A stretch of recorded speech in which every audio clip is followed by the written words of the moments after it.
come to the right place for examining the truth behind trending stories and claims.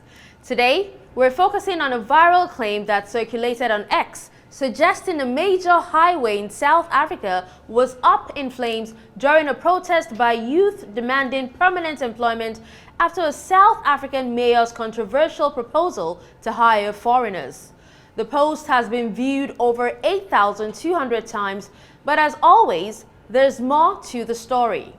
Let's unveil the truth on The Proof, powered by Africa Check. I'm your host, Dashen Usman. Stay with us.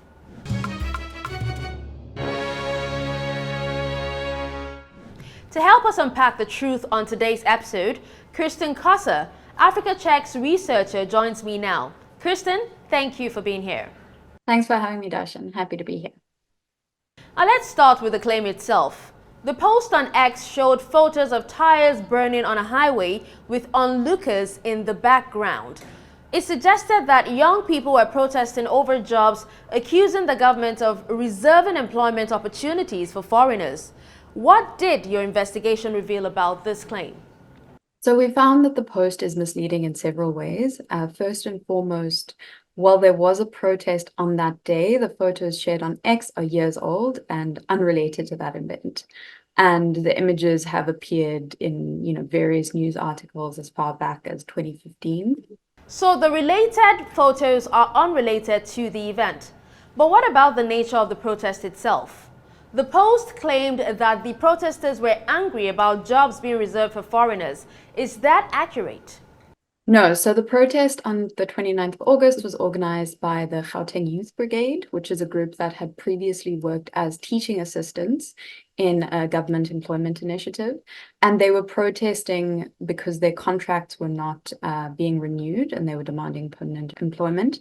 But this protest wasn't about foreigners. Any connection between their demands and the employment of migrants was fabricated in the ex-post. That's an interesting distinction. It seems the Post conflates two separate issues. Where did the idea of the protest being about employment of foreign nationals come from? Well, the latest Johannesburg mayor, Dada Marero, made a controversial statement a few days before this, on the 25th, suggesting that recruiting qualified, documented foreign nationals for the police force could help overcome language barriers when dealing with crimes involving non-South African nationals. And this sparked public outcry, particularly in a country like South Africa, where there's long-standing tensions around issues of migration and employment. Residents did march to Marero's office on the 28th, but this, by all accounts, didn't involve any sort of destructive acts like burning tires. Thank you for clarifying that, Kirsten. Now let's pause for a break here. When we come back, you'll take us into how Africa Check verified the pictures used to create a misleading narrative on X. Stay with us.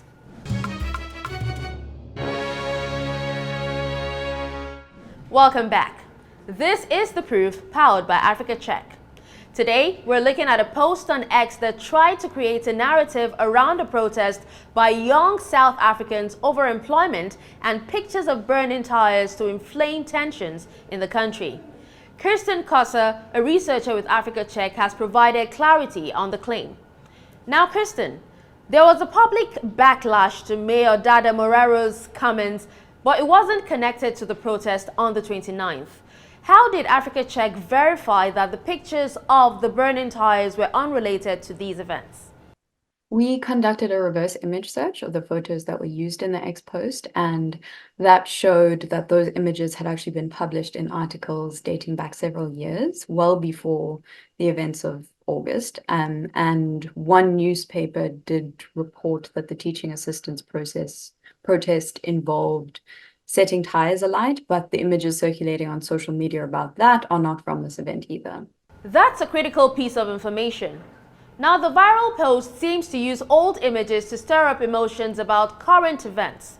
What could the consequences of falsely stringing together the protest, the pictures of burning tires, and the mayor's comments in a country like South Africa be? Well, in South Africa, with those tensions that I mentioned and extremely high levels of unemployment, these narratives around foreign workers competing for jobs with South Africans can obviously help stoke this anger and fear. Why do people post misleading information like this? What do you think can be done to stop the spread of misinformation? So false information, particularly around contentious issues like migration, can spread rapidly because it's tapping into these existing public frustrations, right? So social media users often post this type of misleading content because it's something that might usually get a lot of attention because of that emotional content, or someone might be trying to inflame tensions around these issues even more. So to stop these things from spreading, it's really crucial for people to verify information before sharing it. And this can be done through simple steps like checking trusted news sites or conducting a reverse image search like we did here. Very true. And it's also important to keep in mind the role that fact-checking organizations like Africa Check play in ensuring that the truth is accessible to the public. Speaking of which, what other steps can viewers take to avoid falling into a trap of misinformation, especially in high-tension situations like this?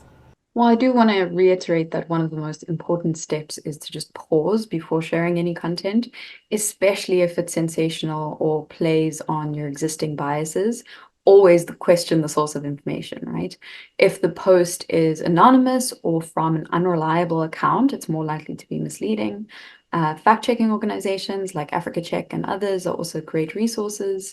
We publish regular updates on claims that are trending online and always provide evidence for what we find. And then another useful tip is to look at the context of the images or videos that you're looking at. If a post doesn't have details or it seems vague, that's a red flag that it might be misleading.